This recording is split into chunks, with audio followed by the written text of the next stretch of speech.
Anytime a parent gives you a weird random rule, they're giving you an insight onto what they did growing up. Okay? Jordan's messages. Sponsored by Squarespace. Jordan, when I go to the messages inbox, I've reached the end. There's no more in the inbox? Look, I go through them every week. Okay. And I found all the good ones. Okay. I need new messages. I need you still. Go to blimeycow.com. Go to the little tab section that says messages, whatever. Click it. Type in your question. I'm telling you, I will solve your problems. If you follow my advice, your life will change. Do it for me and for Josh. He needs the help. Let's get to the messages. Hi, Jordan and Josh. I've been talking for this guy for a year now because my parents said we couldn't date until after I graduated, which is totally understandable. And this time it has given me a lot of time to think about everything. I have been wondering what are the responsibilities of a Christian girlfriend and boyfriend. I hate those terms. What should you do to support the person you could potentially marry but not committed to? What should you do to support the person? Okay, I didn't ever, that last sentence I was confused with. What do they do to support the person that they know they're going to be in a relationship with, but their parents have banned them from being in the relationship? Not much. You just stay around. You don't date other people. I mean, you like just constantly reinforce to them like, hey, I'm really still here. Don't think about anybody else. That's you supporting them. The mental strain that this man is going through. He is every second of the day. You know, I don't think girls can understand this. I don't think that they do, Josh. You text, he texts you. You don't respond for 20 minutes, for 5 minutes because you're brushing your teeth. You're doing the kitty litter. You're doing whatever you're doing. He thinks in that 5 minutes, it's over. He does. Every text message, he thinks it's over. He psychoanalyzes the period. He psychoanalyzes which word you capitalized. Oh, I thought she would send an emoji on that one. She didn't. He's scrolling up through your text conversation saying, man, she was happier yesterday. He's researching. He has researched everything about you to a stalker, creepy extent. And it's not that he's a weird guy. We all have done it. Okay? We've all done it. It's out of our control. So how do you support him? This is how you support him. There's very few things that are out of a person's control in their life. But psychoanalyzing how a girl talks to you, that is out of your control. There's nothing you can do about There's it. nothing that he could possibly do, that any of us could do. It is built with, God has put it in us for a reason. I haven't figured out why yet, Josh. I haven't. But it is true. How you support him. You don't, you pray for him, whatever, I don't care. Don't even do that. Like, I'm not saying not to do that, but that's not as important as what I'm about to say, okay? And I can't believe I just said that, but you need to just reinforce to him all the time. Like, look, I still like you, like, this is just a situation, okay? I'm not with anybody else. Whatever you have to do, you don't have to say those words, but like, just make him know that. Okay? Make your life a prayer. Your whole life is a prayer for him. This guy's struggling, Pete. You can't help him.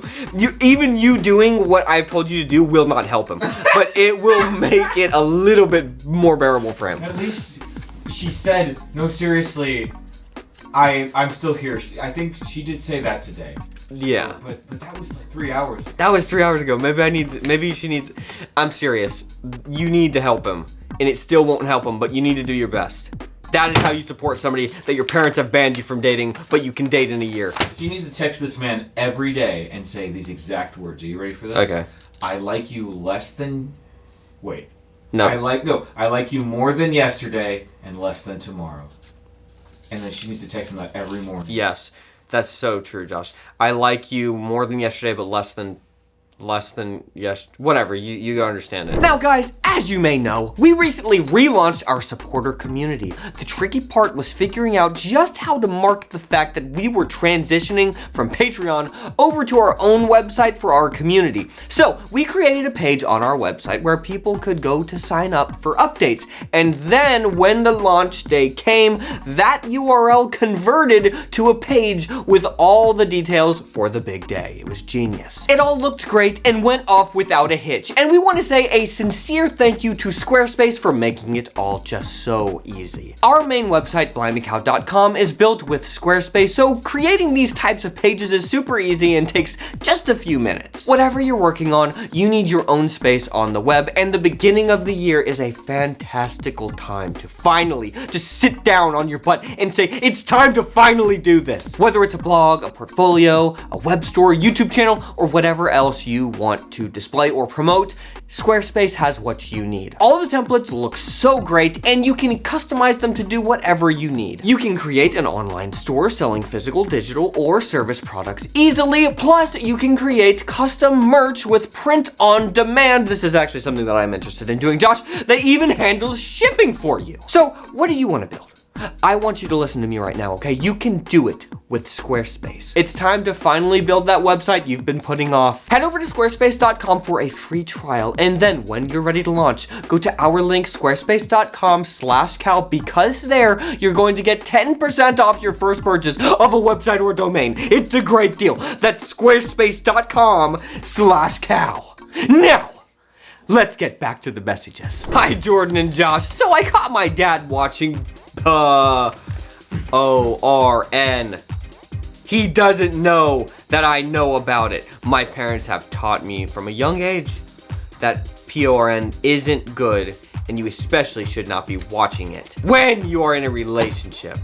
See, that's how you know stuff is suspicious. Like, the parents are like, listen, don't watch porn if you're in a relationship. That's when it's really bad. What's the clarification? What are these parents doing? So I know that if my mom knew about it, she would not be happy. Their relationship is already not good. No duh. No shocker. And he blames her for the randomest things and doesn't even let her wear makeup because he thinks that when she wears makeup, she is trying to attract other dudes when it is really just for her. I hate that he would go behind her back like this and then act like she is the one doing the wrong thing in their relationship, like wearing makeup and not taking time for herself. So I was wondering if I should tell my mom or leave the situation alone. I feel like everyone says that the best thing to do is to tell her, but if I tell her, their relationship would most likely get worse and not better at all.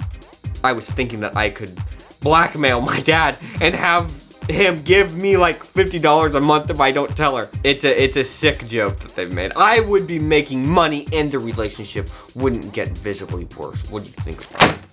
I really need help. This person is getting so demented that I've said this 100 times. Your father's actions are destroying you. Let your father's actions destroy him. Don't let them destroy you too. They're already gonna destroy the mom, okay? Mom's gone. Mom's gone. Look,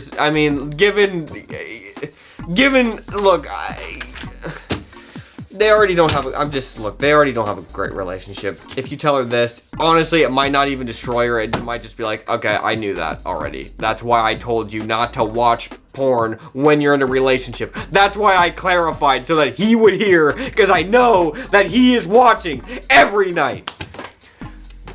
So, she already knows, just to be honest with you. I mean, there's no doubt. She knows the statistics. She's not an idiot. Okay? She has a long history with this man. Don't wear makeup because there are sick people out there like me. Yeah, exactly. She's not an idiot. So she knows, most likely. So, do you tell her? I don't know. That's up to you. But I wouldn't suggest blackmailing him, but all that to say, if you think about it, in some sick, twisted way, because you found out, and because humans are humans, he is now blackmailing you. In some sense, the way that you want to blackmail him physically for monetary gain, he in some unknowing way is now destroying your life in a blackmailing sense. Hey, I gave you this information. Now, and he doesn't even know he's giving you the information. I'm extending this metaphor to, it doesn't even make sense, but hey, I'm giving you this information. I watched this bad stuff. Now, it's going to destroy your life.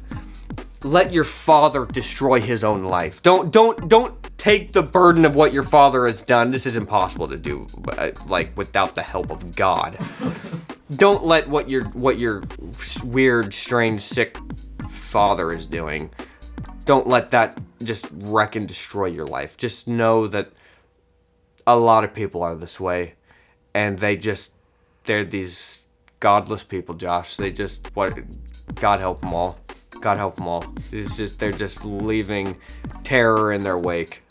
And what is she gonna do? Now she's left with, do I tell my mom and ruin their relationship even more? And then I've got to live in the same house with these people who are like on the verge of hurting each other. You're gonna have a warped sense of the world after this a little bit, and you're gonna have to fight like your life depends on it to not view every single man in this way, and it's gonna haunt you for the rest of your life. It's gonna be that's how these generational curses happen. That's why when this stuff happens where these parents, they like, oh, you can't full frontal hug, you can't do this, you can't do that, and you can't wear makeup. They do all this weird, anytime a parent gives you a weird random rule, they're giving you an insight onto what they did growing up, okay? And they're putting that on you. I've said this 100 times recently on this show. That's called a generational curse. They're so blinded they don't even know that they're doing that, but because they're not thinking, they're just reacting to stuff emotionally. You need to take what you are perceiving and you need to think and process and not just react. And every guy you see, you're gonna be suspicious of. You're gonna do all this stuff, and it's gonna take you to the wrong people because you're for some reason gonna be attracted to people that are like your dad, and you don't know why, because you're trying to fill this void. It's a flipping mess, okay? You just need to break free from that. And I don't even quite know how to do that, but you just need to be aware that that's what's gonna happen to you. I'm prophesying this over your life, okay? And you need to figure it out, because this is that everybody goes through this. You need to know that happens. All you need to do is just know that it happens, because 99.9% of people don't even know that happens. You need to just know that happens. And then your mind will open up. You will see the pattern, and you'll be able to break free from it. There's no answer to exactly how to do that. You just need to be aware, because every human being is not aware of that. The end. It's an all-time great episode of Messages. It was. Josh shut off the camera after the last question. We didn't even talk. But all he said, as he went and turned off the mic, he said, all-timer. Turned on the mic. Turned on the camera, and now we're here. Okay? I still haven't spoken to Josh. I'm just talking to him indirectly. That's a little weird, Josh. Thank you. Guys, again, I need you. Hard to imagine, but I do. You are all that I have. Okay? If there are no messages. If there's no messages, I have no show. So I need you to send me in some messages, or else you're gonna start seeing some messages that seem a little weird, and you know that it's me having written down something that I think you would ask. And nobody wants that. I would never do that. We're having to pull questions for the podcast too. This is part of the problem. Oh yes, that's right. If you watch our podcast, the Blimey podcast, we answer collectively, me and Josh, a message together. It's called The Message. And so that's really draining. I mean, that's 4 questions a month. That is, Josh. Look, there might be 100 messages, and I get 2 good ones. We need messages still. Give us them, please. BlimeyCow.com. Don't be messy. And leave good messages.